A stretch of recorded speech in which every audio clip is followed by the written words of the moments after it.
Hi guys, we are back in the man cave of an acting teacher for another video. I'd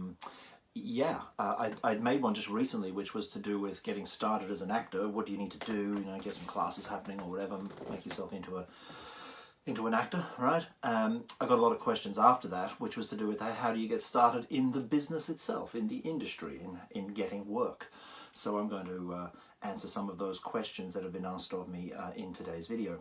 Today's t-shirt, I don't know why I'm doing this because I'm going to run out of these really soon, but this is the Australian Theatre of the Deaf. Yep, theatre is for everybody. Saw a bunch of these productions by deaf people in Australia about 25 years ago. Wonderful stuff. So well done to you guys, and I hope you're still going, right? I don't even know, it was a long time ago. Anyways, so let's get into this now. I'm going to answer a series of questions, and that's kind of going to be my structure for this, all right? So I can cover the questions. All right. And I'm going to carve this video in half, okay, so that it can go onto Instagram as well, because I don't want them to be too long so they can't go on Instagram. So I'll make a part 1 and a part 2, and I'll just keep an eye on the time, right?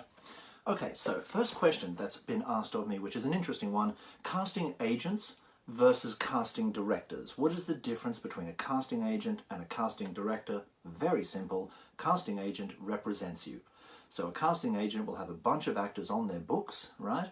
And they'll represent those actors. A casting director is hired to cast a production, all right? So here's an example. Vikings, all right? A big international TV show, History Channel, made just down the road here in Ashford Studios, right? A casting director, Mazel's Casting, was hired to cast that production, all right? So what happens then is Frank Mazel goes to my agent, whose name is Josh, and he goes to Josh and he says, Josh, have you got anyone on your books who might fit this particular role and that particular role and this particular role that I have to cast? And Josh says, well, actually, Dave probably fits that one there, or might. What do you think? And Frank goes, oh yeah, send him in for an audition for that. All right. So I then go into Mazel's, I do my audition, I do the best I can, right? And I hope that I'll get the part. Let's say I do get the part. Right, then once I've got the part, then my agent's job ongoing is to manage the contracts, is to get all the communication happening with the production, to make sure they're in charge, in touch with me, get me to my wardrobe fittings and all that kind of stuff, and manage my contracts and things. And then, oh, my dogs are eating each other. And then my agent gets a percentage of the money that I make from that, all right? So that's how he makes his money, yep. And that's how casting directors are different to casting agents. I hope that's nice and clear, right? Okay, so second thing is, what do you need to give to casting agents in order to get them to represent you, or to casting directors so that they know who you are?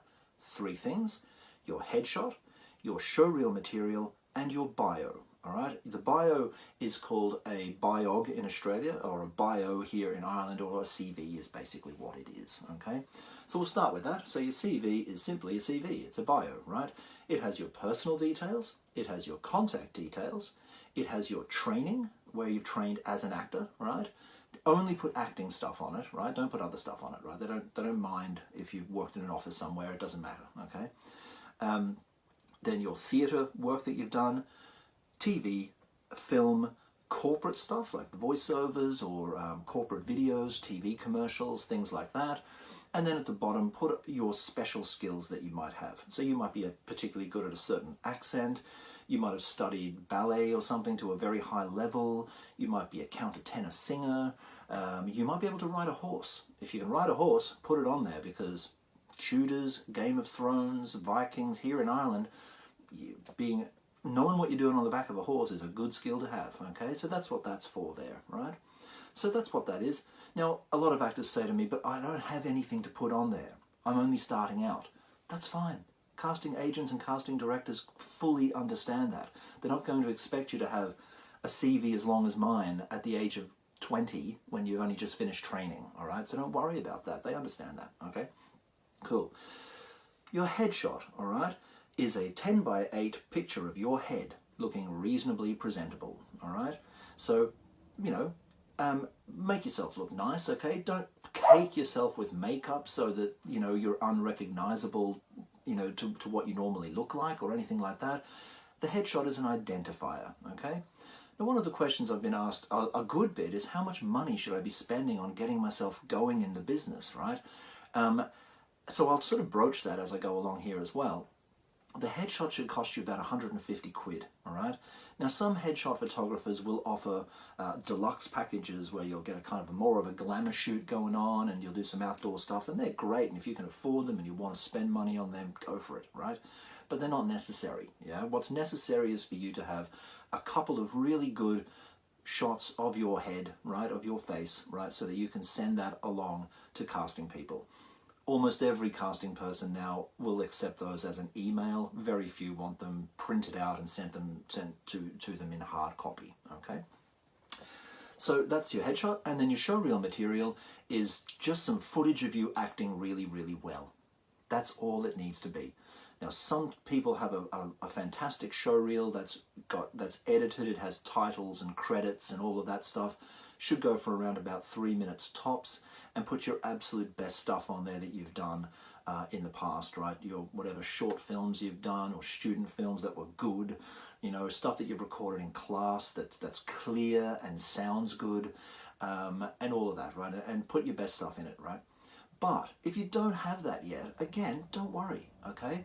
Casting directors tell me that all they want is to be able to send a clip to a director if they ask for one.